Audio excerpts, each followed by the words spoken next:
vai ser projetado para os irmãos o texto que nós vamos falar nessa noite. Nós estamos numa série de mensagens sobre a vida com Jesus. Essa série, originalmente falando, foi pregada lá na igreja da cidade em 2017 e nós buscamos nela uma referência para fazer essa série aqui para a Union nesses dias.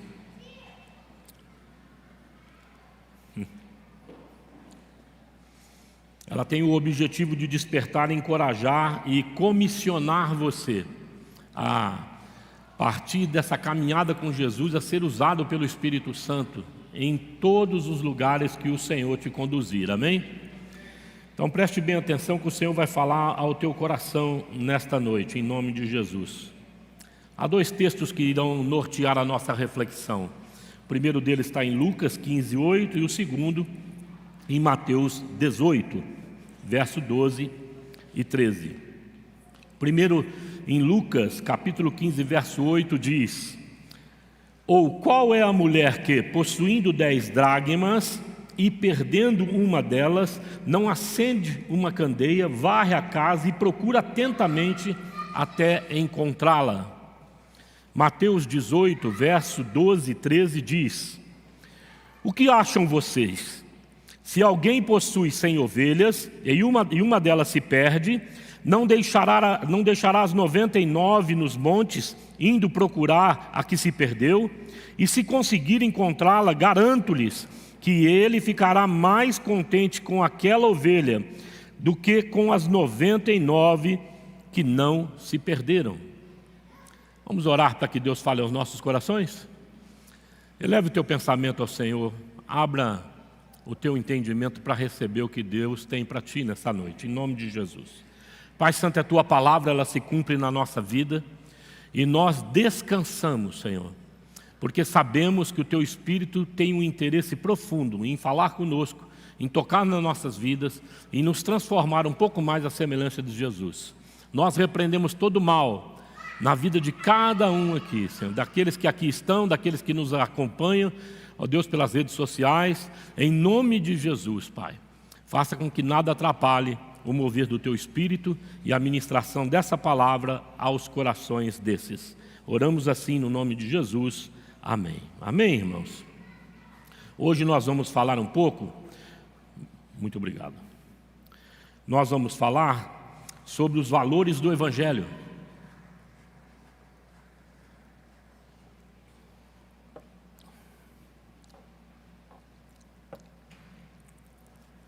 Eu particularmente gosto de ler a Bíblia a partir e nortear meus relacionamentos a partir de princípios e valores. Eu costumo definir princípios como aquilo que eu posso identificar na história e nos povos de uma maneira geral. Então, se você olhar na história da humanidade, você vai ver que um dos princípios fundamentais da nossa fé é o casamento, por exemplo, a união de um homem com uma mulher, mesmo em contextos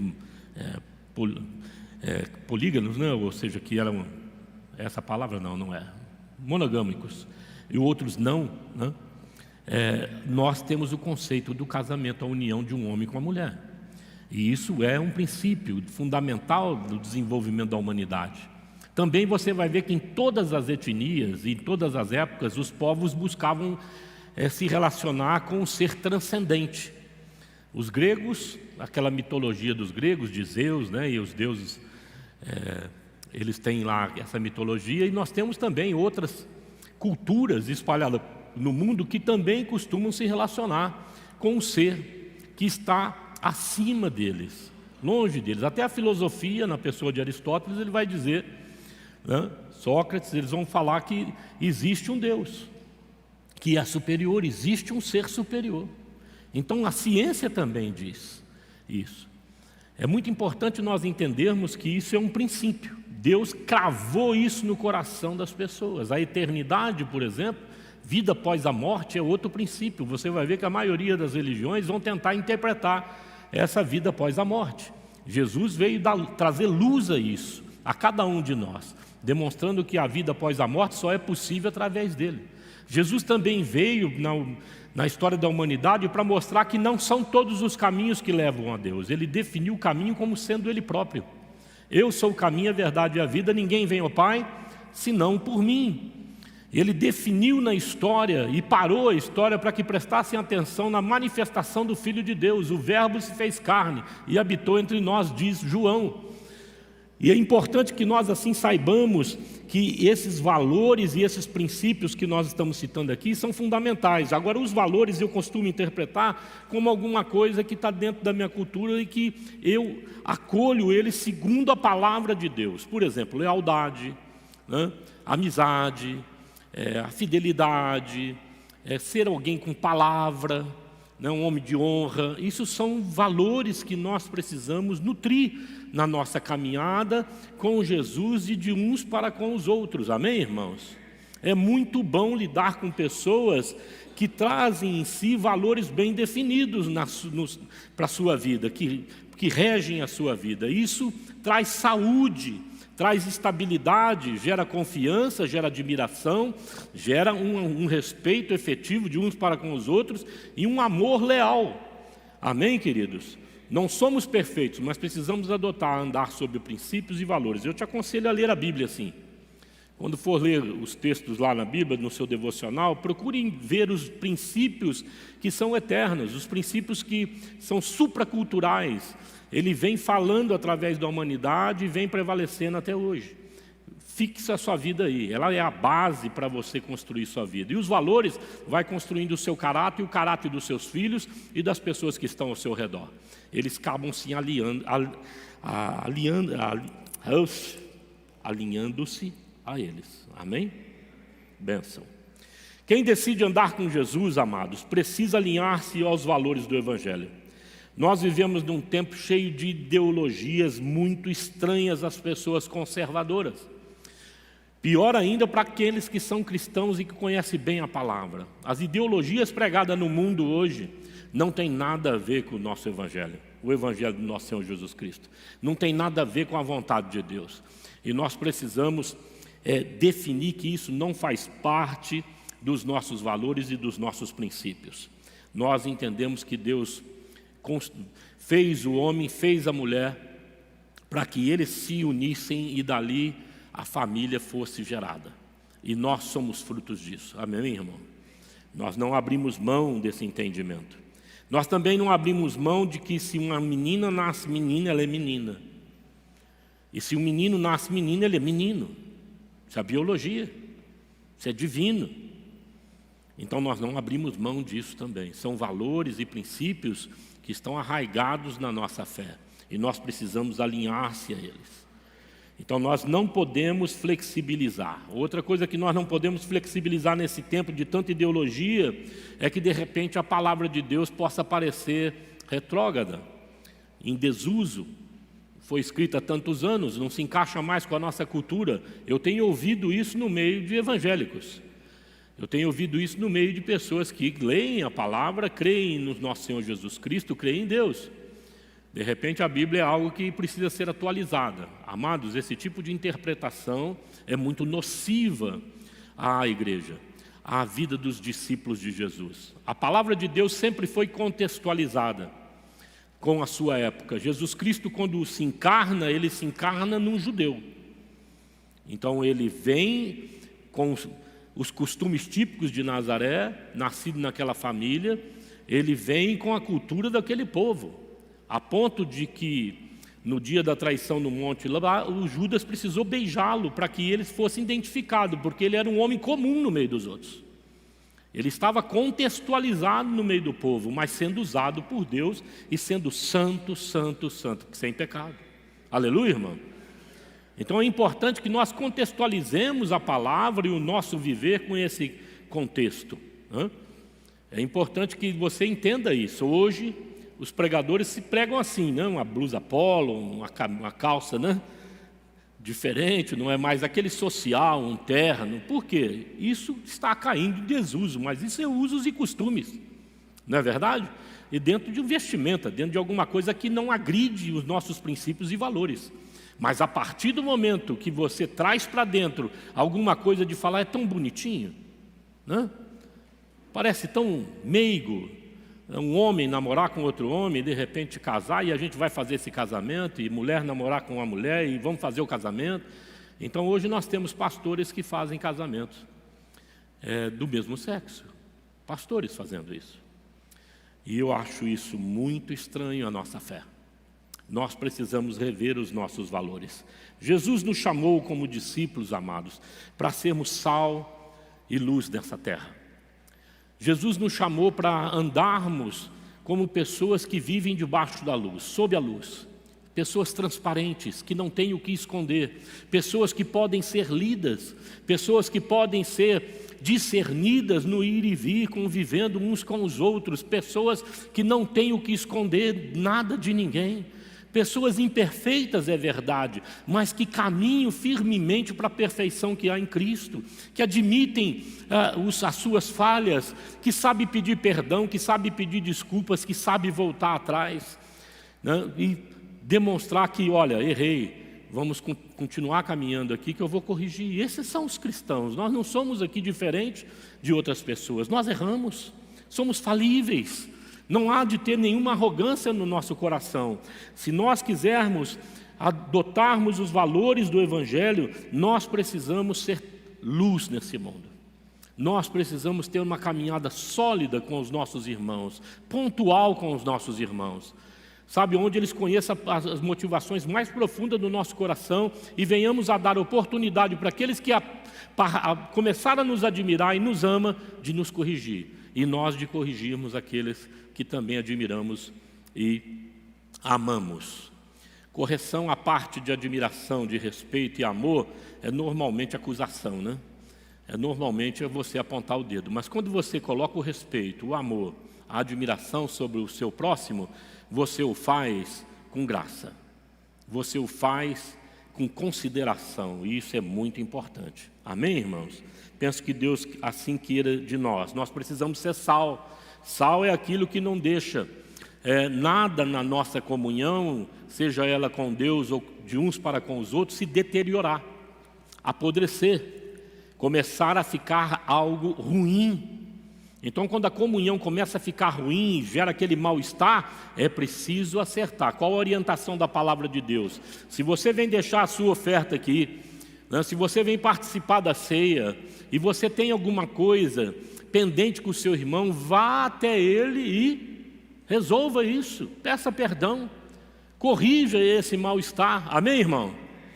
Porque Deus quer que a gente conviva uns para com os outros e nós para com Deus de uma maneira pacífica, em nome de Jesus. Primeiro ponto que eu gostaria de compartilhar com vocês, então, nessa questão do Evangelho, é que o Evangelho é a boa notícia. Timothy Keller, ele vai dizer isso no livro Uma Igreja Centrada. E eu gostaria de ler com vocês João 3, do verso 16 ao 17, sobre essa boa notícia. Porque Deus tanto amou o mundo que deu o seu Filho unigênito para que todo o que nele crê não pereça, mas tenha a vida eterna. Pois Deus enviou o seu Filho ao mundo, não para condenar o mundo, mas para que este fosse salvo por meio dele. Amém, irmãos? Então Deus amou o mundo de tal maneira. Qual que é a boa notícia que nós temos no Evangelho? É que o Evangelho é a boa notícia que existe um Deus que te ama e se importa com você. Esse é o princípio das duas parábolas. É a mulher que perde a dracma e ela atentamente busca, acende lá a candeia, varre a casa até encontrá-la, mostrando que aquela dracma para ela tem um valor específico e ela, vamos dizer assim, desenvolve um esforço para procurá-la porque ela dá valor àquilo, porque ela entende que aquilo agrega a vida dela. O princípio é que você também é assim aos olhos de Deus. Deus não sossega enquanto não fazer brilhar a luz dele em você, se revelar a você, fazer com que você, em nome de Jesus, compreenda que você tem um valor imensurável para Ele. Ele te criou com a própria mão dele. Ele te fez, Ele tem um propósito para a tua vida e Ele não quer te perder, como nós lemos em João 3, verso 17. Não é a vontade do nosso Deus que ninguém se perca. Amém, irmãos? Então, se autovalorize no sentido de falar, Deus me ama.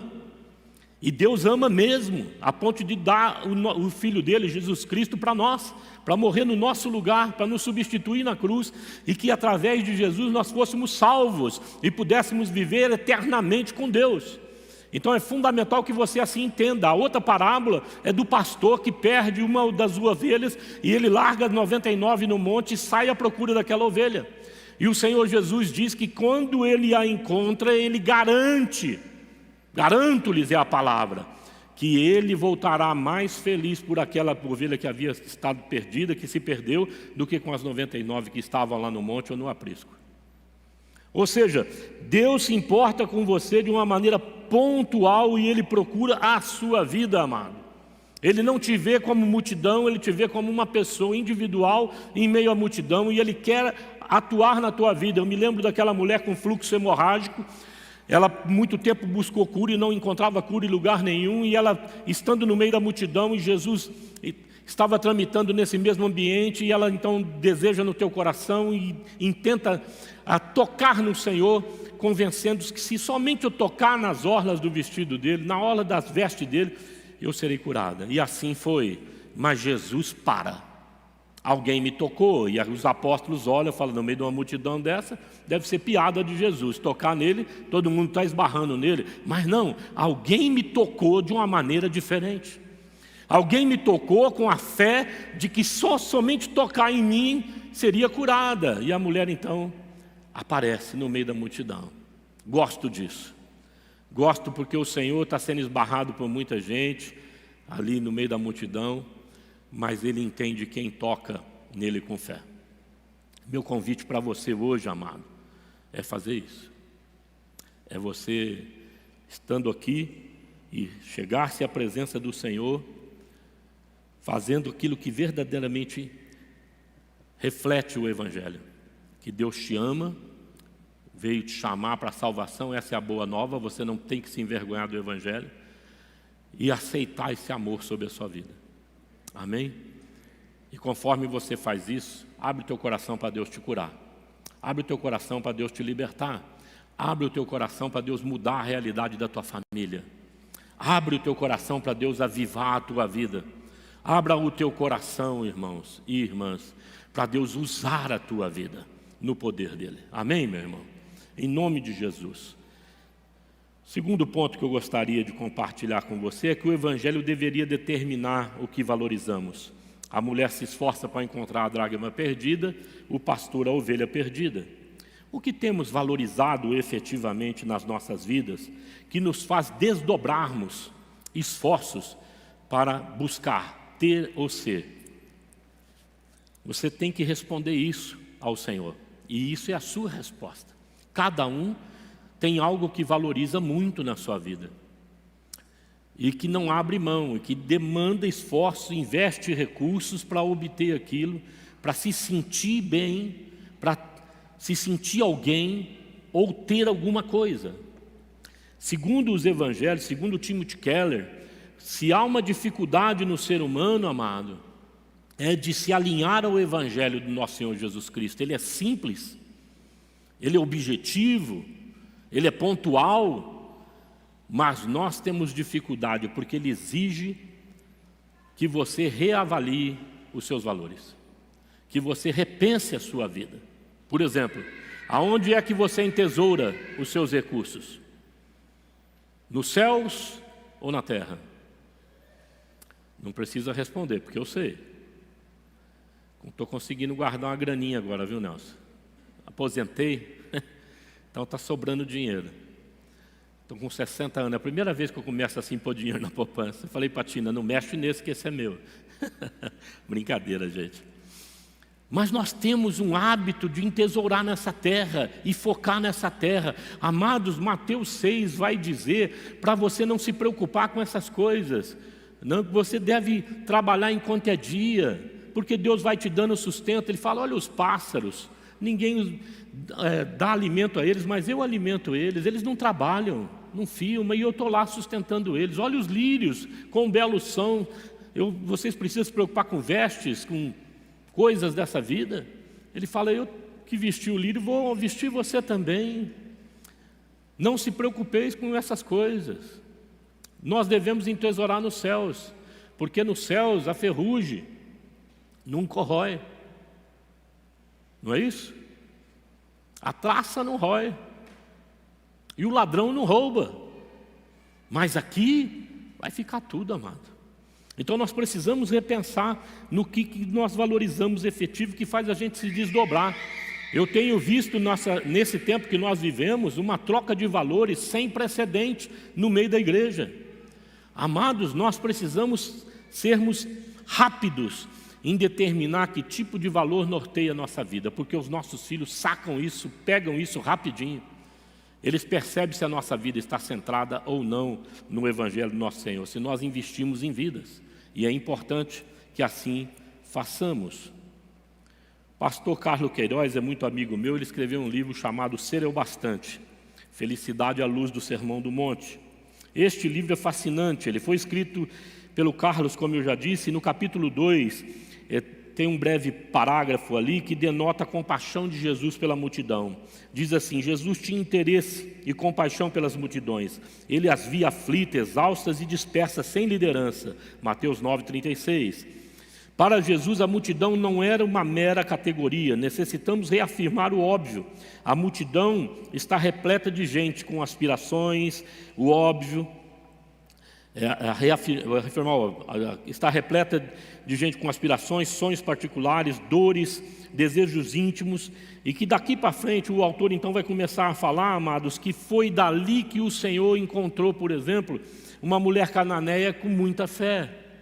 Foi ali, por exemplo, que Jesus veio e tirou os seus discípulos, demonstrando neste livro que o Senhor está interessado em gerar pessoas a partir de dentro para fora, ou de dentro para fora, transformar pessoas à sua semelhança, que elas sejam uma nova criatura, amém?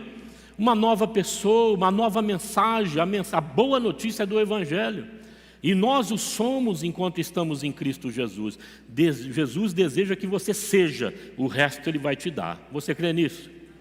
Eu tenho fé nisso. Nunca faltou coisa alguma na nossa casa. O necessário sempre Deus supriu. Nós passamos restrições em função de desejos e algumas coisas que nós entendíamos que gostaríamos de ter. Eu dei um testemunho pela manhã, já dei esse testemunho outras vezes, que certa feita uma das minhas filhas, conversando com a mãe, queria algumas coisas, uma televisão, me parece, mais algumas coisas, e ela listou. É porque a mãe orientou ela, minha esposa. Bem, você faz uma lista e ora. E no final do ano ela havia cumprido tudo aquilo ali, Deus havia dado para ela aquilo, não compramos, porque não tínhamos condições, mas Deus honrou a vida da nossa filha. Até a Tina falou assim: faz a minha lista depois e ora por ela. Porque Deus é assim, Ele é surpreendente. Ele chama um povo que está sendo humilhado no Egito e vai com eles durante 40 anos, e a sandália desse povo não gasta, Toninho. A roupa não rasga, sabe? E Ele começa a fazer com que tudo dure, tenha vida longa, sabe? A utilização dos bens nas mãos do Senhor prospera muitíssimo nas famílias. Em Lucas 9, Lucas 10, quando Ele manda 2 em 2, pregando de casa em casa, Ele manda em casas pobres, pessoas que eram exploradas pelo exército romano. O Império Romano tirava impostos do povo, e o Senhor orienta eles: leva uma túnica só, não leva embornal, leva só uma sandália, e se você entrar na casa, senta e come o que eles puserem na mesa.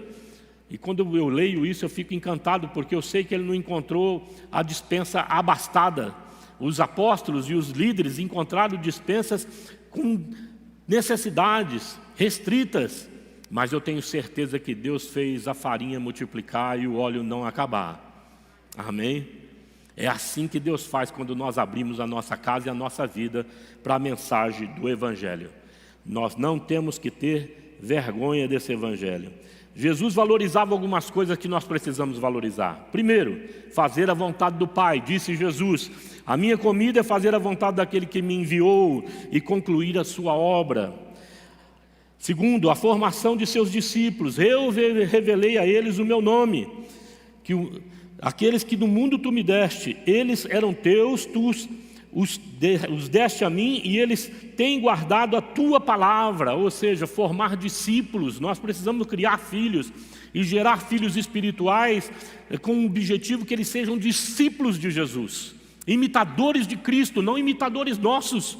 Eles não precisam parecer com Laércio, né? Meus filhos não precisam parecer comigo, eles precisam parecer com Jesus Cristo de Nazaré.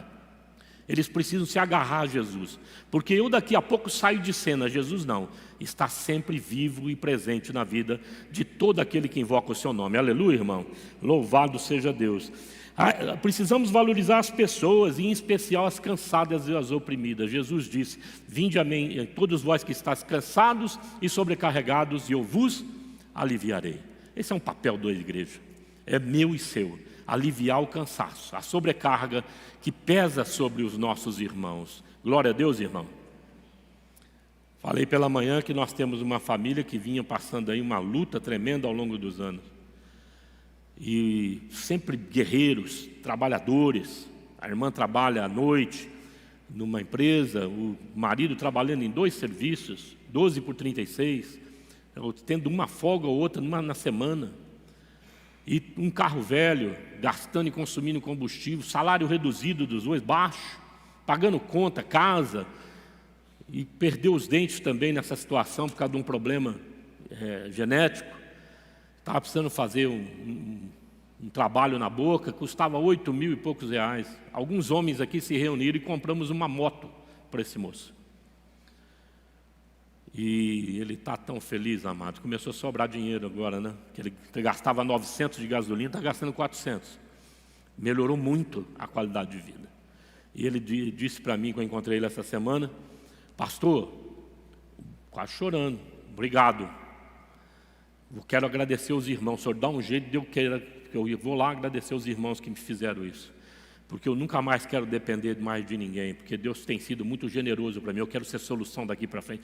Eu estou orando para Deus abrir uma porta de trabalho para esse moço, que honre a vida dele, porque é batalhador, é gente honesta, é gente guerreira, e que a igreja não pode ser omissa mediante isso. Nós não gostamos de criar folgados, né? Gente que descansa ali, não faz nada, não tem atitude nenhuma para sair do embaraço e só quer, ai, me ajuda, me ajuda. Nós não fazemos isso. Nós fazemos isso para quem batalha, para quem é determinado em mudar de vida, que você vê caminhando firmemente, né, na direção daquilo que ele almeja. Aí então nós damos força. Aleluia, irmão. Eu penso que é isso. O cansado e o sobrecarregado, ele precisa vir a Jesus. E Jesus precisa ver esse sinal da parte dele. Jesus não vai lá e tira ele com mão forte. Poderia fazer, mas ele espera uma atitude. Deus quer uma atitude de nós também, como um sinal de que valorizamos de fato o Evangelho do nosso Senhor Jesus Cristo e a nossa vida com Ele. Aleluia. Terceiro e último ponto, quero convidar o louvor para vir à frente.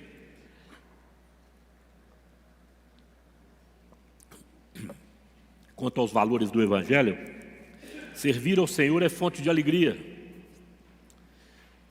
Mateus 18:13, se conseguir encontrá-la, garanto-lhes que ele ficará muito contente, ou mais contente, com aquela ovelha do que com as 99 que se perderam.